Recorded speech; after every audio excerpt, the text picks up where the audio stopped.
آگے باب قائم کیا بابو اسم من منع اجر الاجیر، جو شخص مزدور کی اجرت دینے سے انکار کرے اس کا گناہ۔ حدیث نمبر ہے 2270۔ حضرت ابو ہریرہ رضی اللہ تعالیٰ عنہ اس حدیث کے راوی ہیں۔ یہ کہتے ہیں کہ نبی کریم صلی اللہ علیہ وسلم نے فرمایا کہ اللہ تعالیٰ ارشاد فرماتا ہے، میں قیامت کے دن 3 شخصوں کے خلاف مدعی ہوں گا، یعنی دعویٰ کرنے والا، مدعی کہتے ہیں دعویٰ کرنے والا، مقدمہ درج کرنے والا، جھگڑنے والا۔ اللہ تعالیٰ فرماتا ہے 3 شخصوں کے خلاف مدعی ہوں گا۔ ایک وہ شخص جس نے میرے نام سے عہد کیا پھر عہد شکنی کی، یعنی باقاعدہ حلفیہ ایگریمنٹ کیا اور پھر وہ اس عہد سے پھر گیا، اس نے عہد شکنی کی، توڑ دیا وعدہ والا ہے۔ تو سرکار نے ارشاد فرمایا کہ اللہ تعالیٰ نے فرمایا دوسرا وہ آدمی جس نے کسی آزاد آدمی کو فروخت کر کے اس کی قیمت کھا لی۔ تیسرا وہ شخص جس نے کسی آدمی کو اجرت پر مزدور رکھا، اس سے پورا کام لیا پھر اس کو اجرت نہ دی۔ تو یہ بھی ذرا ذہن میں رکھیں، ہمارے ہاں بعض اوقات ہمارے خود ساختہ بنائے ہوئے اصول ہوتے ہیں جو اس طرح کے معاملات کو جنم دیتے ہیں۔ مثال کے طور پہ اکثر اداروں کے اندر ایسا ہوتا ہے کہ آپ سے کام کروا کے 1 ماہ کی تنخواہ روک لی جاتی ہے اور پھر اگلے ماہ کی تنخواہ دی جاتی ہے، اور یہ تنخواہ روکنا اس لیے ہوتا ہے تاکہ ایک آدمی نکل کر بھاگ نہ جائے۔ محنت کروا لی، عمل پورا حاصل کر لیا لیکن اس کی اجرت نہیں دی، اور پھر بالفرض اگر وہ درمیان سے چلا جاتا ہے کسی اور ادارے میں، کسی اور جگہ چلا جاتا ہے تو اس کی وہ سیلری ضبط کر لی جاتی ہے۔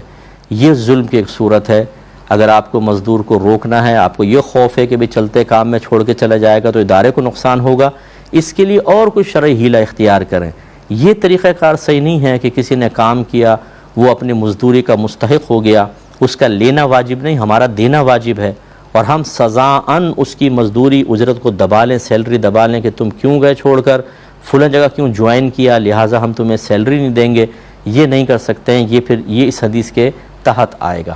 تو ذرا ذہن میں رکھیے۔ اسی طریقے سے بعض لوگ کام پورا کروا دیتے ہیں اور پھر مزدوروں کو کم پیسہ دیتے ہیں، ان کی مزدوری نہیں دیتے ہیں، وہ بیچارہ رو رہا ہوتا ہے، گڑ گڑا رہا ہوتا ہے، لیکن ہم نہیں دیتے ہیں، رنگ کروا لیا، پیسے تھوڑے دے دیے۔ جو ایک تو ہمارے یہاں خرابی یہ ہوتی ہے کہ ہم پہلے طے نہیں کرتے ہیں، ہم کہتے ہیں جی رنگ کروانا ہے 4، جو مرضی دے دیجئے گا، چلو اچھا شروع کر لو۔ بھائی کیوں شروع کر لو؟ جو مرضی دے دیجئے گا، یہ تو جھگڑے کا ایک اصل سبب ہے۔ ہونا ہی چاہیے پہلے اجرت طے کریں، کتنے پیسے لوگے یہ بتاؤ، اور کس اسٹینڈرڈ کا کام کرنا ہوگا، اعلی درجے کا، اوسط درجے کا، یا بالکل نچلے درجے کا، یہ پہلے طے کر لیں، اسی حساب سے اجرت طے کریں، اور جب وہ کام کرتا جائے اس کو پیسے دیتے رہیں جیسے اجرت دینے کے بارے میں آپ کا طے ہوا ہے۔ اب ہوتا یہ ہے کہ فرض کر لیں اگر آپ نے طے نہیں کی کوئی اجرت اور کام پہ لگا دیا ہے تو اجرت مثل ویسے لازم ہوتی ہے، یعنی اتنے کام کا جو عام طور پہ مزدور لیتے ہیں وہی دینا ہوتا ہے، لیکن اجرت پہلے متعین نہ کرنے کی بنا پر دونوں گناہگار ہوں گے۔ اب لیکن ہوتا کیا ہے کہ جب ہم کام کروا لیتے ہیں، ہمیں پتہ ہے کہ اب یہ تو پھنس چکا ہے، تو ہم کم دیتے ہیں پیسہ۔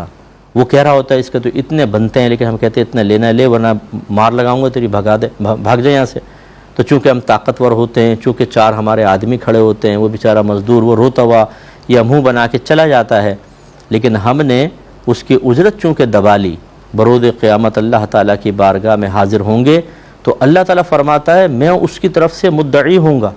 یعنی آپ کو مد مقابل کھڑا کر کے وہ شخص نہیں جھگڑے گا، بلکہ اللہ تبارک و تعالیٰ اس شخص کی طرف سے آپ سے مطلب